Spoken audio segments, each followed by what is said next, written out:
Hey everyone, this is Pudge007, and JKB Games has graced us with 1 full hour of gameplay as X in the highly anticipated MegaMan X fan game, MegaMan X Corrupted. JKB Games has been working on this game for over 10 years now, so it's safe to say this has been a work of passion for JKB and his team. In this video, I wanted to provide some highlights and commentary from this gameplay reveal to discuss what I thought stood out the most. First off, the music in the beginning has got me hyped. The music in this game is conducted by the legendary Dominic Ninmark, known for his remixes of various games including MegaMan X and Street Fighter, and is also working on the music for the upcoming game Gravity Circuit, which is releasing sometime in 2023. From the start, it looks like you can choose to play as either X or Zero, plus an additional character that you can unlock. If you've seen my previous video regarding MegaMan X Corrupted, where they first introduced the X intro stage, you saw that this unlockable character is Cynthia, and my hunch was correct that it would be unlockable.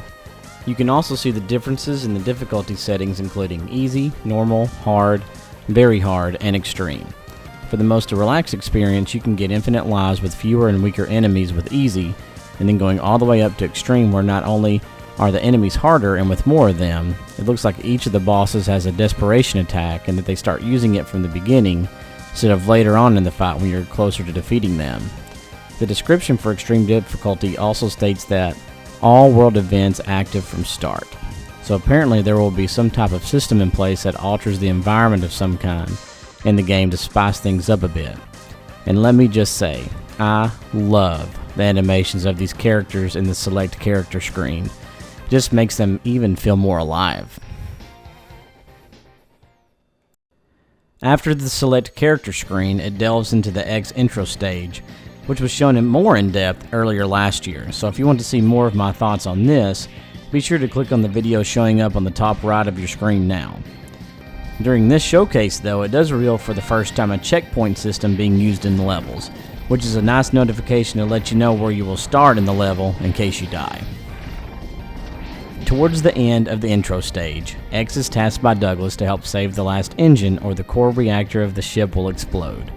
However, between X and this task, X faces a new enemy, Strike, who looks to be a very tough fight for an intro stage. After X defeats him, Strike manages to destroy the last engine anyway and get away.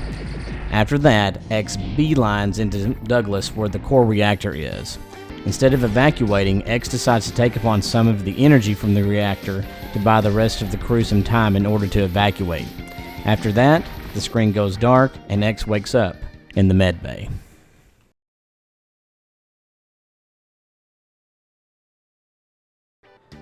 X learns that his efforts were not in vain, but his systems took quite a shock. But fortunately, the ultimate armor X was wearing absorbed most of the damage.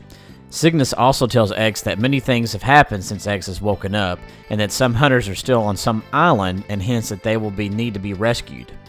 When X speaks with Dr. Siren, he learns that the ultimate armor can self-repair and is currently only at 14%.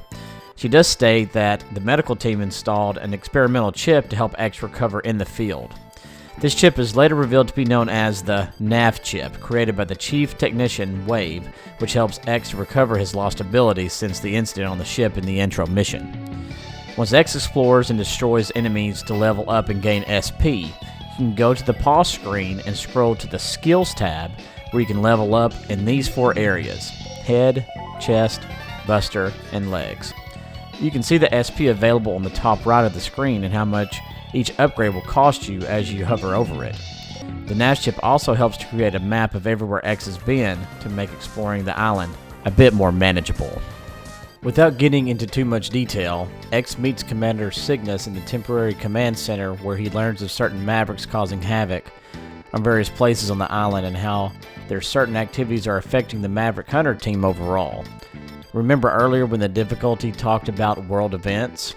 Well, after looking at various sources, including JKB's Facebook page and the unofficial MegaMan X Corrupted wiki page, these world events are actually associated with each Maverick boss. Each Maverick boss has a certain agenda, and after you defeat 4 of them, the remaining 4 Maverick bosses actually obtain their objective, making exploration more difficult and/or making enemies or the bosses harder to defeat. The example given by JKB in an earlier Facebook post is shown here. they say, just in case the X series desensitized you at all, these are freaking mavericks. They don't just wait in their boss room for you to come kill them. They have agendas, and they want to make your life miserable. Each and every maverick has a mission they're on for the first half of the game, and if you don't go after them, they succeed in carrying it out. One example is Warfare Milladin, who has taken over the weapons factory for the purpose of creating new and powerful mechanaloids for his force. And if he's not one of the first 4 bosses you defeat, he completes his research and elite enemies start appearing in the world, and Milladin himself gains a powerful new attack. This is the case for all of the last 4 mavericks remaining, and all have some effect that makes the world harder and their boss fight harder. X also learns that Aelia is missing, X's typical mission navigator, so Cynthia will be his current navigator until Aelia is possibly found. Cygnus also describes some of the new mavericks you'll face and where they are causing havoc, but not all 8 of the mavericks are revealed off the bat. These get revealed intermittently throughout your playthrough as you visit the hunter base off and on. Off the bat, you already can tell this game is going to have a Metroidvania type feel because at first, you would think the command center is a stage select of some sorts, but in fact, you have to find your way to the locations where the mavericks are causing issues. You start your journey in the Steel Pine Forest, where you have to make your way in various areas that aren't necessarily being lorded over, if you will, by a certain maverick, but connects the various worlds together you explore as X or the character you're controlling. This is very similar to the MegaMan Zero ZX series game, so if you have played them, then this should feel somewhat familiar to you. The good thing is, once you find a particular area, each has a transfer station where you can teleport to other transfer stations, including one at the hunter base, so you don't have to extensively travel between areas you have already found. In the pause screen, there is a tab section called Missions that shows you what main missions and side missions you currently have going on, as well as the percentage of their completion. The screen also displays to you the objectives of each of those missions and which ones you have completed and yet to complete. During the gameplay reveal, the first Maverick-controlled area shown is the Forgotten Pipeworks controlled by the Maverick Plasma Puffer. During this section, X is tasked to activate 4 drain valves in order to reach Plasma Puffer, to where he could ultimately face and defeat him. During this encounter, X eventually has to fight a mini-boss, which has a distinct music theme to it.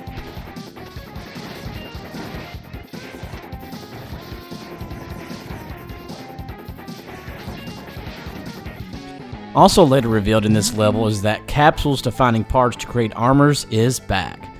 Instead of it having a Dr. Light hologram though, it shows a hologram of Dr. Kane, who states he was going to do the best he could to finish Dr. Light's work during his last days to help X. This particular capsule has the Buster upgrade for the Hydra armor, which allows X to shoot through walls, as well as the charge shot to split into smaller shots when they hit enemies. You also see that a side mission called Lurking Hydra is revealed when obtaining this Buster upgrade, which highlights how far you have come to complete the Hydra armor. Eventually, X makes it to Plasma Puffer and the first Maverick boss fight since the intro stage is showcased. It looks like once the boss has half of their life remaining, they will begin to use what is known as their Desperation attack. Once the boss is defeated, the weapon Get screen will appear and showcase the new weapon you got from the defeated Maverick.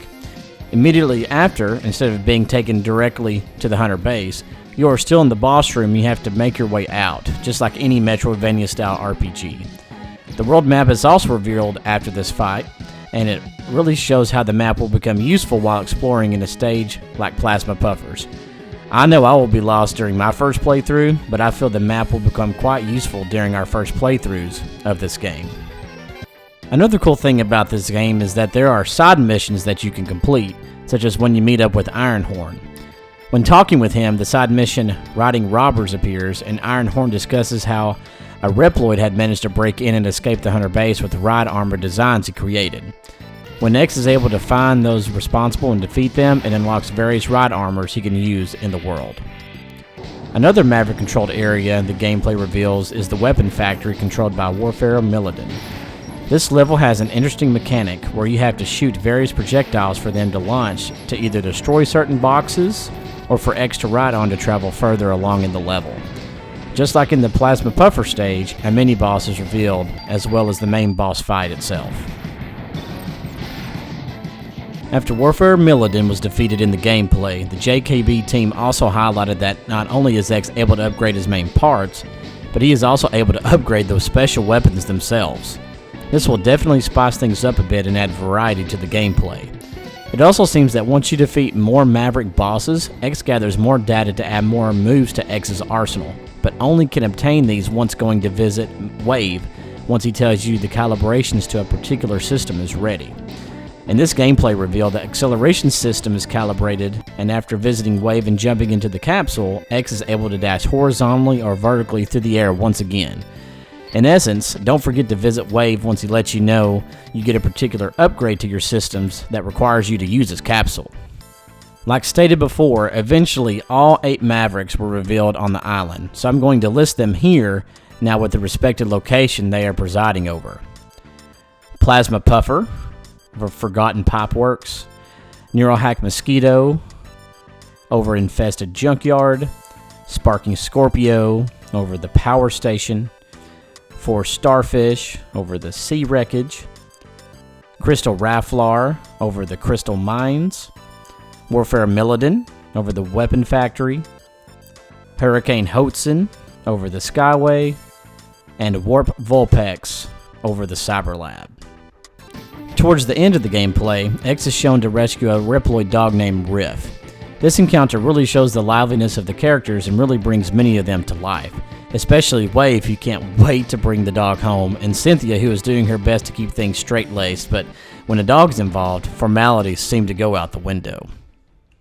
So these were the biggest highlights and things that stood out to me during this 1 hour X gameplay reveal from JKB Games for MegaMan X Corrupted. But if there's anything else that I left out or other things that you enjoyed or other things you'd like to comment, be sure to put that in the comment section below. If you enjoyed this video, be sure to leave it a like and be sure to subscribe for more videos like this. And stay tuned because JKB Games stated that they were going to do another gameplay reveal, but instead of playing as X, it would be as Zero. So be sure to look forward to that too. Alright guys, I'll see you in the next video.